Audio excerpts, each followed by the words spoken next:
Who or what do you trust in? Many of us trust in our wealth or our ability to work.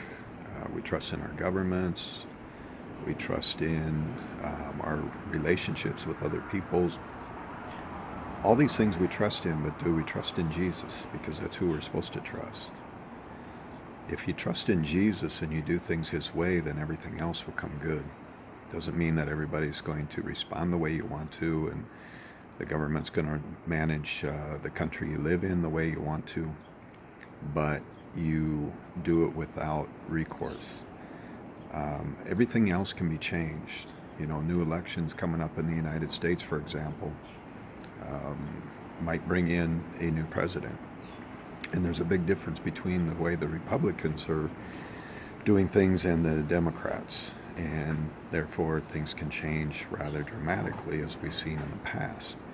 Here in Mexico, where I live currently, AMLO became the president, and that's way left considering where we've ever been as a country.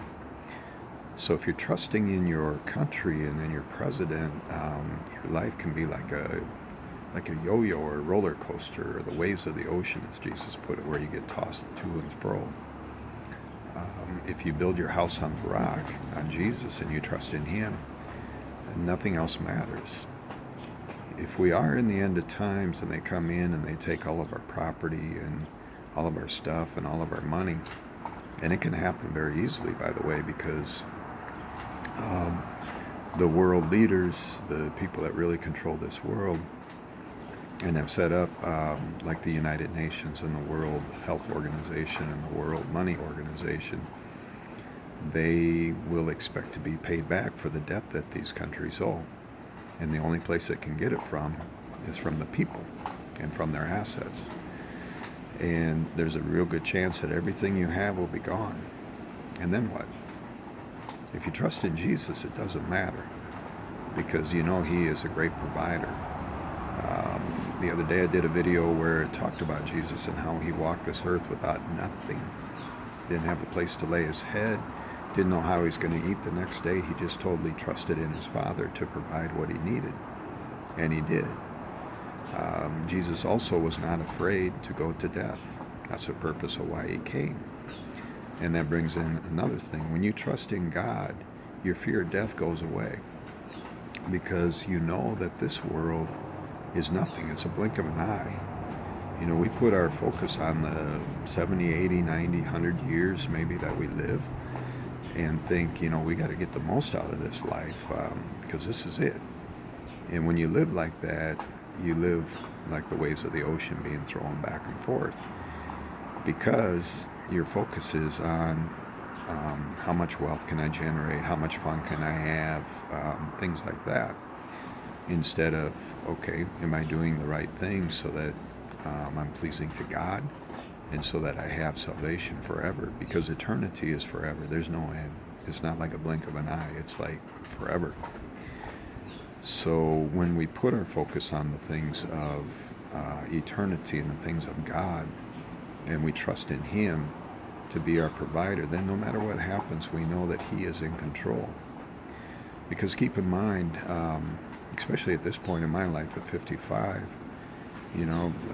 30 years, 20 years, who knows how much longer I'll live. Maybe not even the end of today. But the point is that these 55 years have just flown by.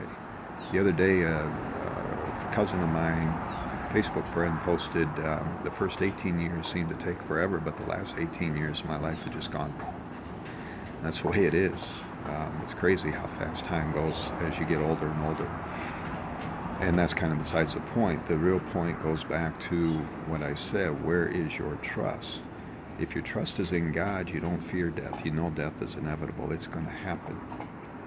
And so you live your life in a way where you're trying to be pleasing to God. And if your focus is on that, you don't have time to fear dying or fear this virus or fear anything else. You just keep living your life the same way you always lived it. Because, again, you have no fear of death. If things get as bad as what they say, and in the book, in the end of times, in the book of Revelations, many of us will be killed.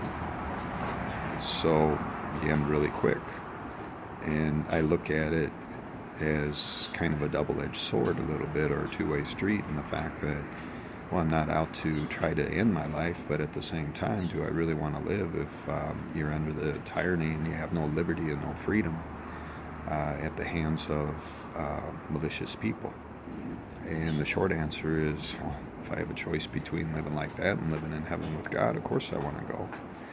And even today, as I live in freedom, well, somewhat freedom, they took away our First Amendment rights in the United States to gather and assemble, and told us to stay in our house. Here in Mexico, they did the same thing. I don't know what the Constitution says about it here in Mexico, and it doesn't really matter. But the point is that that's not so bad. We live our life that way anyways. God has us on lockdown, as I posted in a previous video.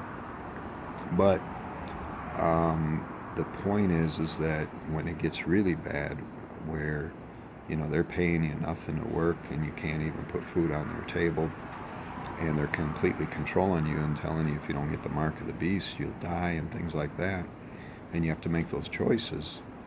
To me, it'd be better to be like the early Christians who were thrown to the lions. Yeah, it's probably painful, but it's a fairly quick death, and then you get to be in heaven and paradise with your Father. To me, that sounds a lot better than this world. This world has nothing for me, by the way, and I don't trust in the world and its riches because of what I just said. Heaven is perfect, even to the point where there's no mosquitoes to bother you or flies, no death, no crying, no nothing. It's just pure joy. And I've had visions of heaven. I had a dream one night where I was kind of on the sidelines watching the thousands and hundreds of thousands of people that have washed themselves clean in the blood of the Lamb. And they were out there worshiping God. And the brightness and the light and the peace and the joy and the pure joy. I mean, the way that people were, I can't explain it because there's no words for it, by the way, but the pure joy of watching these people in the presence of a holy God was amazing. And I was in awe. And so knowing that that's what the end of the game is for you, if you are right with God and you put your trust in Him and stay in trust with Him, why wouldn't you want to be there? Because there's nothing on life, nothing here in this earth that compares to it. Nothing, not even close. As always, seek first the kingdom of God and its righteousness, and then everything else will give it to you. And keep your trust in Jesus, not in the things of the world.